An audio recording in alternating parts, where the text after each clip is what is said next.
continuer ses visites chez les Dupin. Mais son élève lui donne bien du tracas. Les 8 jours qu'il passe auprès de cette mauvaise tête, comme il le décrit, sont un véritable supplice. Il faut reconnaître que Jacques-Armand Dupin n'est pas un garçon facile et cause déjà bien des soucis à ses parents.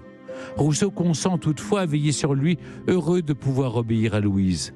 Il parvient à gagner son affection et se fait engager désormais comme son secrétaire personnel.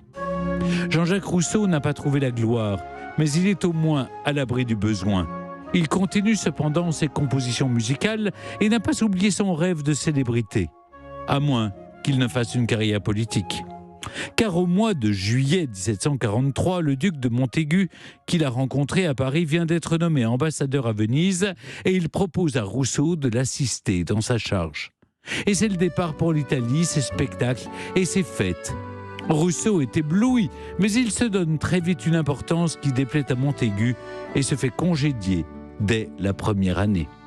De retour à Paris, Rousseau renoue avec les Dupin et sert de nouveau de secrétaire à Louise, visiblement toujours pas rancunière. Commence alors pour Rousseau une longue période de travail.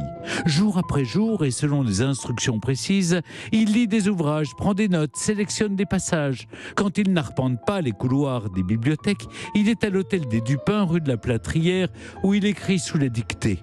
Le travail est long et fastidieux, mais Rousseau s'y adonne avec zèle, heureux de pouvoir ainsi assurer sa subsistance. En 8 ans, Rousseau ne lit pas moins de 200 livres et rédige près de 1200 feuillets de documentation préparatoire au livre de Louise. Un livre qui ne paraîtra jamais. Un livre qui ne paraîtra jamais. Le secrétaire aura donc travaillé 8 années à un manuscrit qui ne connaîtra jamais le succès. Le succès, Jean-Jacques Rousseau s'apprête lui à le vivre, car en parallèle de son travail de secrétaire, il participe en 1750 à un concours, celui du prix de morale de l'Académie de Dijon, qui va bientôt lui ouvrir le chemin de la célébrité. Dans un instant, Stéphane Bern revient pour la suite du récit sur Europe 1.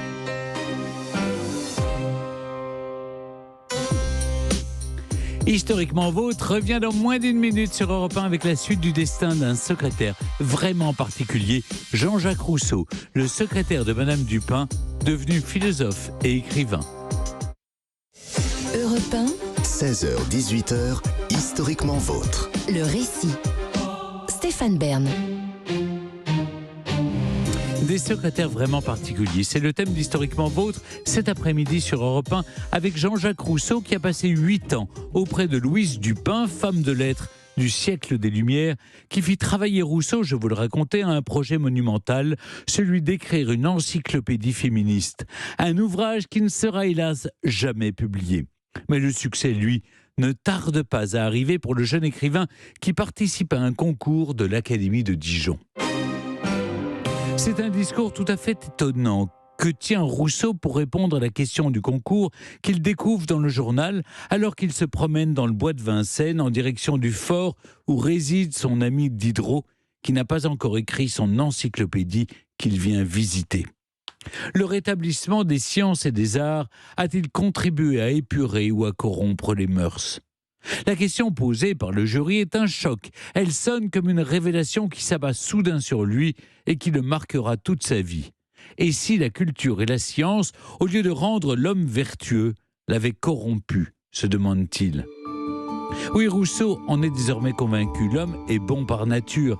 C'est la société qui le corrompt.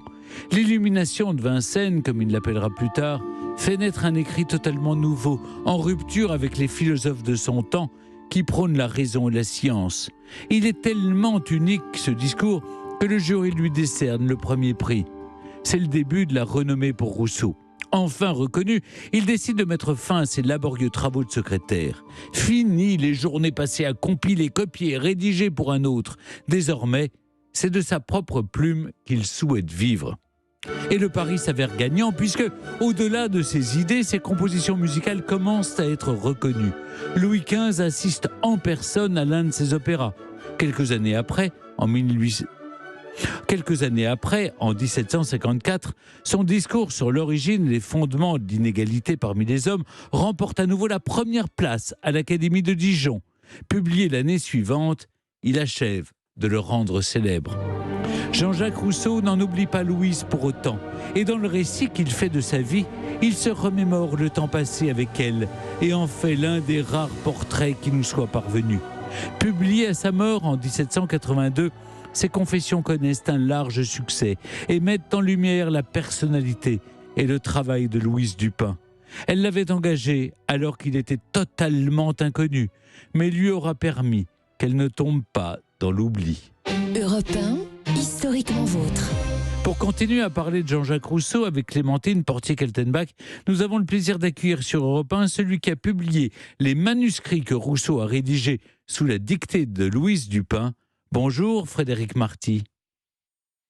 Vous êtes professeur de lettres et vous avez en effet publié Des femmes de Louise Dupin chez Payot.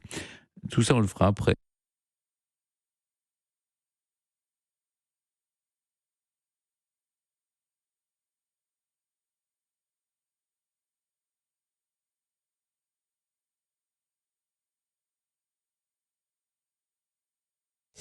Europe 1, 16h-18h, historiquement vôtre. le récit. Stéphane Bern. Il était un grand écrivain du siècle des Lumières, l'un des précurseurs du romantisme. Tellement romantique qu'il est tombé amoureux, bien avant d'avoir fait naître ce courant, de celle qui lui proposera d'être son secrétaire particulier, à défaut d'être son fiancé. Je vous raconte maintenant sur Europe 1, sans philosopher plus longtemps, Jean-Jacques Rousseau.